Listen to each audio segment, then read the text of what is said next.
Hey everyone, today I'll show you how to use Cursor with Lovable.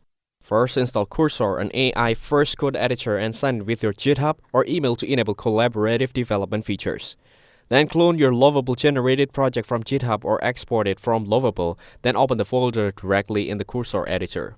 Next, use Cursor's AI commands like /explain, /fix, /refactor on the Lovable generated React, Supabase, or backend code to improve or understand it. Then, integrate Cursor's AI into your Lovable development flow by asking for feature additions, bug fixes, or file navigation while working on live code. Make real-time edits to Lovable's generated code, push changes back to your GitHub repo, and redeploy if connected with Vercel or Netlify. Finally, use Cursor's terminal and version control built-in tools to test, commit, and document updates as you extend the functionality of your Lovable app. Thanks for watching. Hope you found it useful. Don't forget to like and subscribe.